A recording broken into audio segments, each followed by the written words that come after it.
I love the reframe of just saying sound instead of noise. Right? We put that negative, even calling it noise. It's just sound. But really, everything was learned, right? And some of our nervous system, we're here in traffic and stuff. It's like there's like a danger kind of thing, like a primordial kind of thing in this loudness.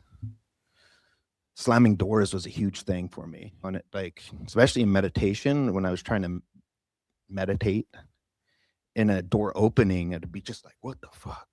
Then I'd be all pissed. Who the fuck? What the fuck? We're in a meditation thing. Who's like slamming doors? But then over time was like, I would notice that jolt and then sometimes still opening my eyes, but the story wasn't as big. It got a little quieter to the point where I didn't even open the eyes anymore. I'd just feel it. And then that resolve and then curiosity when we let go of that a little bit. And then the curiosity of like, even just doors for me was like, the memories of what a loud door slamming in my house meant when I was a kid growing up.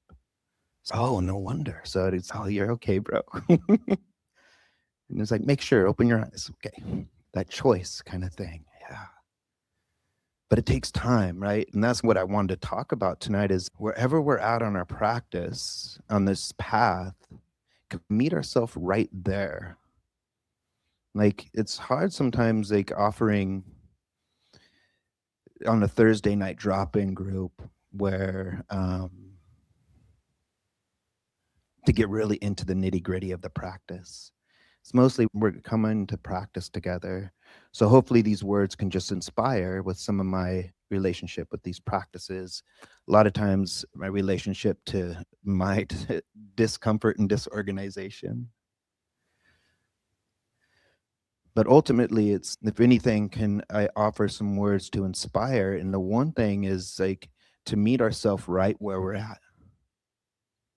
Here we're meeting ourselves right here in this chair, in these conditions, the sound, the heat, but then all the beauty behind it too, that we're here on a Thursday night in a community of people, like-minded folks on a path of self-discovery beyond the self. It's a beautiful thing. We can, whatever we feed kind of thing, we can feed the distraction or we can feed what is bringing us some maybe ease, whatever we came here for.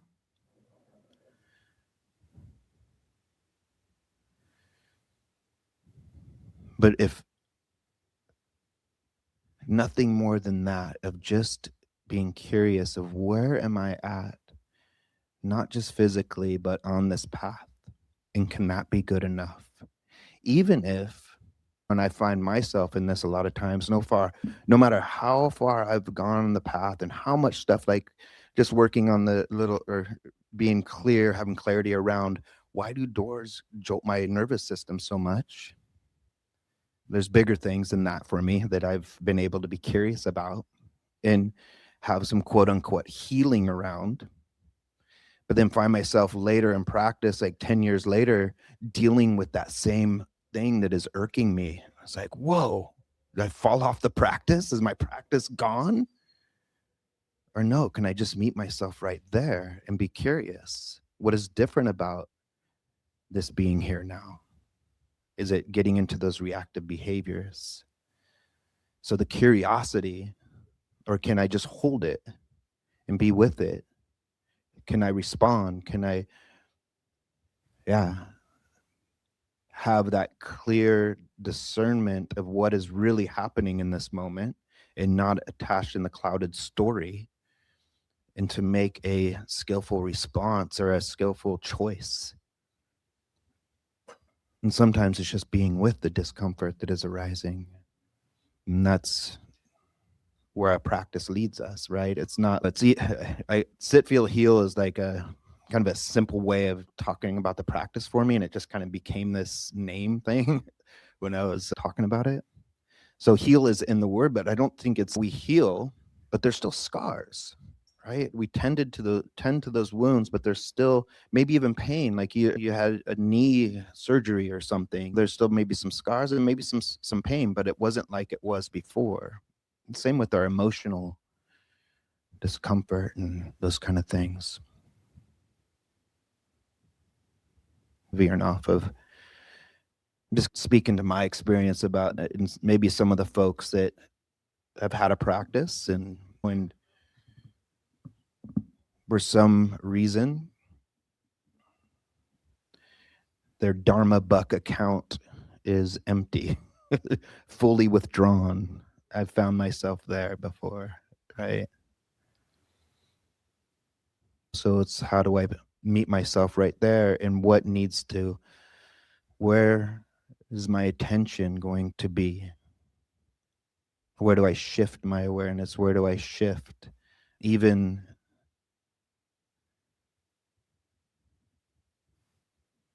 how I meet myself? And so the spirit I feel of the Sit.Feel.Heal lens is learning just how to meet ourselves right where we are at with just awareness and compassion and some clarity. And even when it's not clear of like what brings us here to this practice, not just here in this hall, this building, but to our practice. When it's not clear, come to what is clear, what is known. What is known is this breath is coming in, going out. The feet are on the ground or the body's in the seat.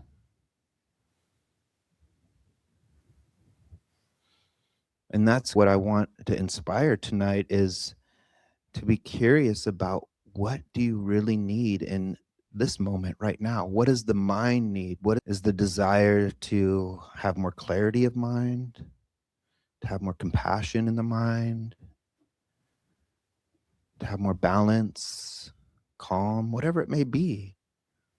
These healthy desires.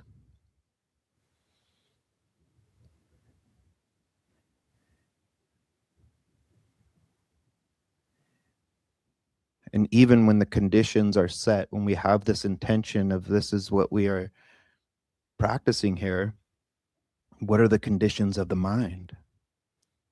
And the mind's still caught in those things that are bringing dis-ease, discomfort, creating more suffering. And as we come back to what is true, what is real in this moment, even if we're not clear of what our desire is to be here, the feet, the seat, the sounds, that's why I say it over and over again. Whether it's clear or not, can we have it be rooted in kindness? Just a kind curiosity of that the mind is busy, the mind is distracted, the mind is restless, the mind is holding on to a past, to a future want and need.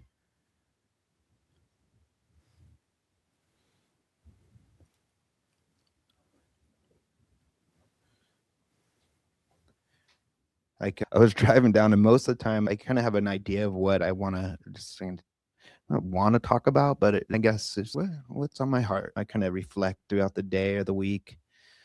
And then as I'm driving down, I live up in the Santa Cruz Mountains. I'm driving down Highway 9, kind of get inspired, redwoods and stuff. I don't know why. I always think more on that as I'm coming down here. And I've been listening a lot to these sports broadcasters, and it's this mostly on American football. Not, and we have watched a little bit of the European football, but a lot. My kid was really into France, and they lost, so we're not watching anymore. But American football, I'm obsessed in some weird way. I like it, which is super. I don't know. It's weird for me. Like, being a punker, I was like, fuck the growing up. I'm like fucking jobs. And now I'm like, some reason it just has some reality show kind of zone out. And if anybody tracks football, this is the weirdest thing. This is my point. Is I'm driving down here and I've been listening to these broadcasters talk about American football in July when there is nothing to talk about. These fuckers there's nothing to talk about, but they have a lot to say. And it's like this coach, everybody is winning the Super Bowl this year, every team. because they got the coach, this player they got in the draft, and it's like all these projections. And I was curious about that. What is like, because it does something to my nervous system. I'll even be writing and I'll have that on just to listen to. And it normalizes my mind, I think, because that's how my mind works sometimes. So, oh, you're going to do that practice. You're going to get hella calm and you're going to do that thing. And and if it works out or not, I don't know. Right. So I was like, wow, okay, that's this kind of similarity. I was like, this insight. And it made the stories in my mind not absolute, because I come up with absolutes in my mind I have to be this way or do these things to achieve something, right? Made up stories. And of course, there's a healthy sense of that too, but it's like that attachment to, I'm going to do that and we're going to get that, right? We had been really like resonating with Tenzin Legstock, spoke here last week, and he did an offering, and I've been really reflecting on his offering, and not just the offering of the offerings are, yeah, they're cool and they're very not matter of fact, but I don't know, there's a preciseness to it. But resonating with that, right? Resonating with his teachings.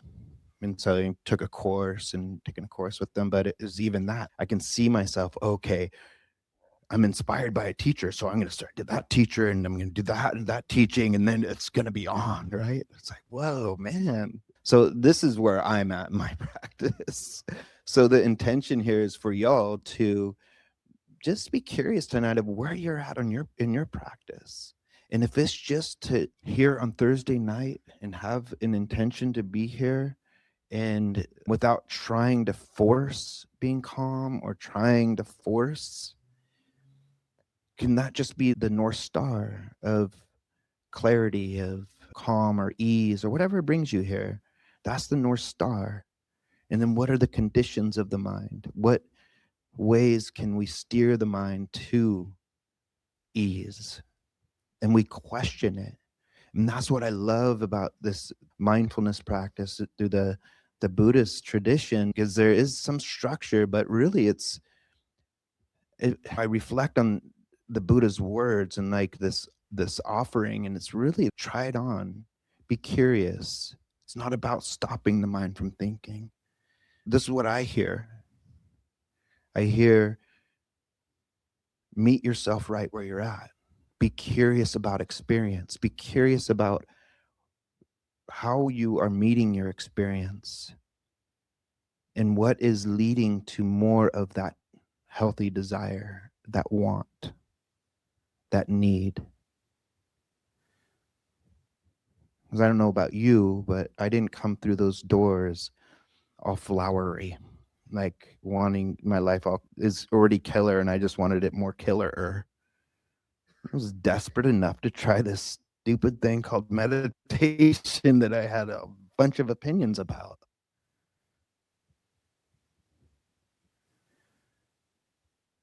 So the curiosity of the mind and the contemplating the mind, and the Buddha, there's not even a word in the language of it is a Pali language. There's not a word for meditation. I heard this from a good friend of mine that's, yeah, he studies the Pali Canon, one of the oldest teachings of the Buddha.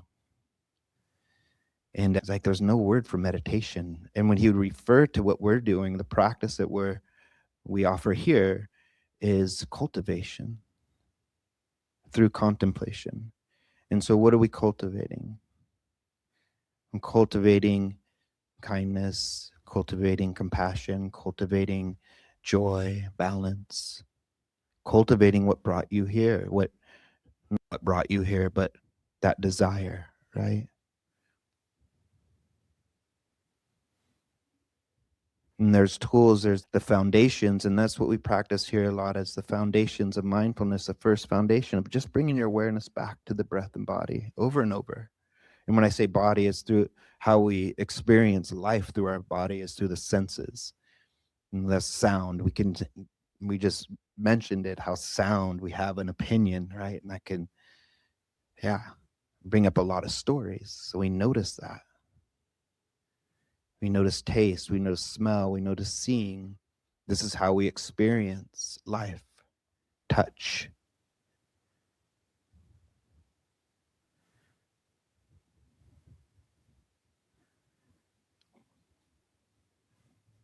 And the contemplative part,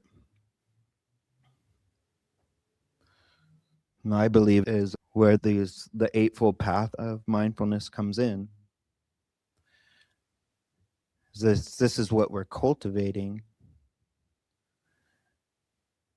And then I'll go through I'll read what these folds are. But in the basics of it, you can cut it down to 3 factors of the Eightfold Path. It's cultivating wisdom, or I don't like using the word wisdom too much, but yeah, clear knowing, ethics, and practice.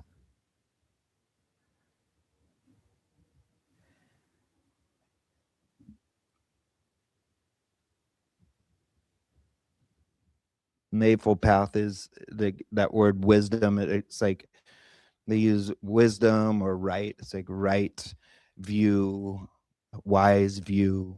I like using skillful, or even better, gentle. Be gentle, right? So in this first fold of the Eightfold Path is this learning to notice what is present clearly. Like clearly what is present right now, not clouded through our thoughts, the lens of the stories, the assumptions, but a clear knowing of what is being experienced right now in this moment. And that's why I say when it's not clear, just come back to what is clear. The feet are on the ground. The breath is coming in. The breath is going out.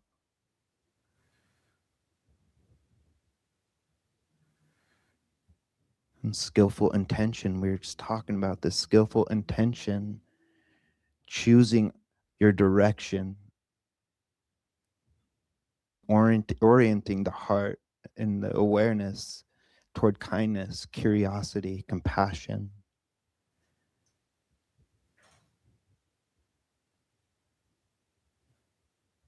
In the sense of just letting go instead of feeding that fear or reactivity. It's this intention of coming here, right? Of learning to respond rather than reacting.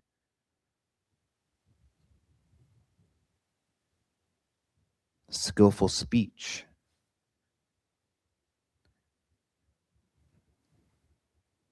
Speaking with care.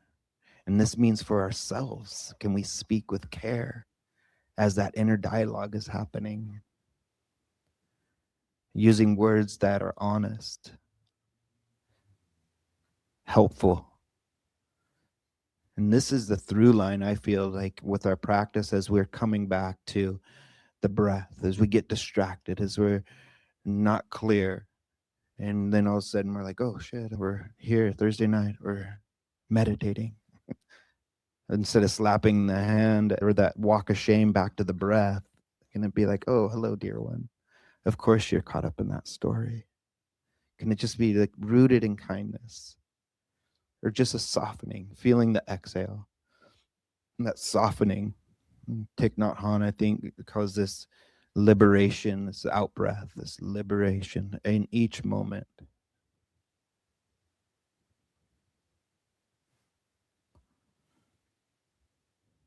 And skillful action, living what your values towards your North Star, like what are your values? What are you invested in?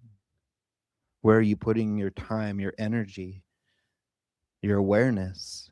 Like even when these thoughts are coming up, is this thought leading to anywhere close to what we're here for?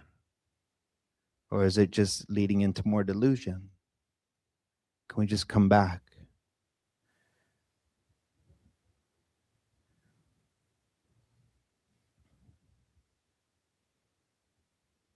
How we treat ourselves. Again, this I like you can reflect on these yourself and how do they relate to you.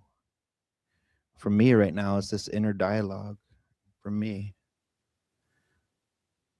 And when I can meet myself with a little bit more kindness, I can be with the world out there with a little bit more kindness. And this doesn't mean niceness. I think there is a difference.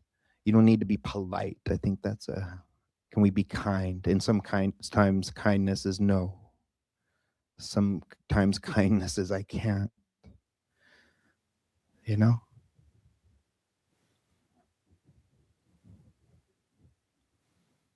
Skillful livelihood, work that supports well-being, earning, and living in ways that align with our values and contribute to healing rather than harm.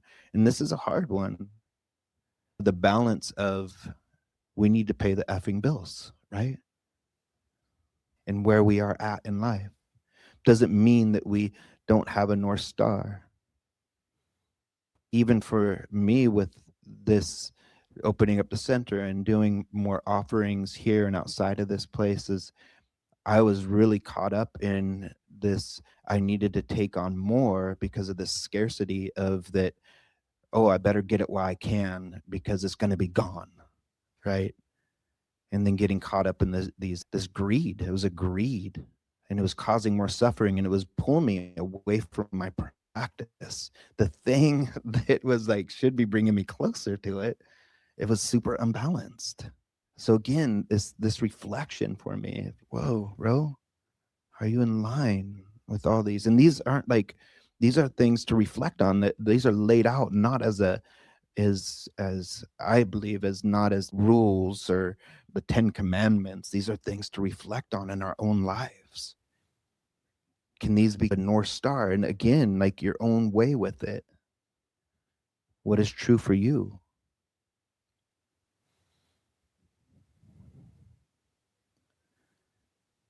And this is a big one. This is where I like to bring the gentle in, is the effort that we put into our practice, the effort that we put in. The word investment has been coming up for a lot for me, I think, because I'm doing a lot of business stuff with this place. But really, what I think about investment is invested in ourselves, invested into our well being. And how invested are we in that? If it's just Thursday night, beautiful. But are we more invested of being curious about this experience, about our experience of meeting ourselves with more kindness, and the effort of the practice that, these last two in the Eightfold Path of mindfulness practice and concentration practice? Like, one overall, I think, is just the effort we put into this meeting ourselves right where we're at. And I feel it doesn't have to be time spent on the cushion. I think mindful moments throughout our day are part of practice. Being aware of, like, these are the feet on the ground. This is the way the heart's beating. Woo. This is what's responding in my mind. Can I pause? Take a breath. Respond. But then when it comes to these two practices of mindfulness meditation, and mindfulness meditation is contemplation. Mindfulness is being aware of what is happening in the present, what is happening right now, moment to moment awareness. Right now, thoughts are happening. Right now, opinions are happening. Also, right now, the breath is breathing. Like, just then, I felt it like a breeze, and it felt pleasant. Yeah, you feel that? Right? See the mind attached to that? But that's awareness. That's just, ooh. And can I appreciate that? Because it'll be gone. And then something else will be uncomfortable. And with this, when we're contemplating in this way, when it's rooted in presence, like in kindness, that we can start seeing clearly how the mind is so caught up in the story. And we begin, in that clarity, we can begin to have choice, to respond, to see our needs in this moment, in each moment clearly. What do we need right now? What does the mind need right now? Right? And there's skillful mindfulness and skillful concentration meditation. And that's where the concentration part is the direct focus, like focusing on the breath, focusing on a sound, focusing on something you see. And for me, that's the anchor. That's the place to come back to. And can I rest there? And sometimes when the mind is really spun out, that's just my practice. It's like, can I just come back to the breath? Can I just rest here over and over? But I love in this practice, it's like mindfulness is mixed with that because we don't stay there. Because I've been trapped there. Anybody else been trapped in samadhi? Trapped in, oh, that's the practice. I got calm mind. And then when we don't, it's like, fuck, where's calm mind? But from that calm is where we explore what's arising when it's a pleasant breeze. Ah, pleasant. Ooh, notice that. When there's an ache in the body, ooh, unpleasant. Can I soften? Same with the thoughts, the emotions. And this is how we learn to have a more skilled relationship with ourselves, with the feelings, the thoughts, with experience itself.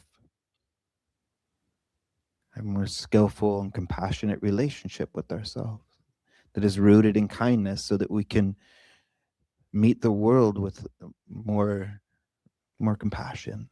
And again, it's not a spiritual doormat, right? Yeah. I like that the Eightfold Path is just there, and these are ways that you can just contemplate the mind and what's going on in life too, and how our practice is relating to life. Not as, again, commandments or rules, or it's called a path, but it's not a linear thing. It's like, what is resonating now? And I like that. There's choice in that. There's agency. I do feel like this practice is very self-empowering, that nothing outside of myself or yourself is going to set you free. Any teacher that's here, I'm hoping, especially on Thursday, there's a through line of try it on. Try it on for yourself. Be curious, right? This is our experience with it. And as there's offerings here, I want to have we want offerings that are different lineages and different things, different modalities, but that are rooted in experience, not creating just an experience, but being with our experience. Whether it's a sound bath, a breath work thing, is like, what is the experience with that? Not that I'm getting this experience. What is really happening here? Like, I do feel like sound healing stuff has very powerful, the good medicine, if you will. But it could be like, okay, that was great. Now I need another one of those. But how can we integrate that into our nervous system, into who we are, not what we do or something we attend? This practice is in the same way. It's retraining the mind so that you can meet each moment in your life with that wisdom, compassion, kindness.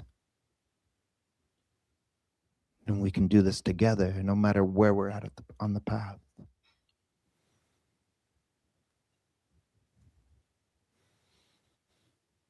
So skillful view, skillful intention, skillful speech, skillful action, skillful livelihood, skillful or gentle effort, skillful mindfulness, skillful concentration. These things to reflect on for y'all. And tonight, as I offer the guidance for us, there'll be some soft guidance, but just the curiosity of where, when your mind is trailing, just being curious of, one, are you meeting it with kindness? Is the thought or whatever you're experiencing, is it leading to your truest, healthiest desire to be here?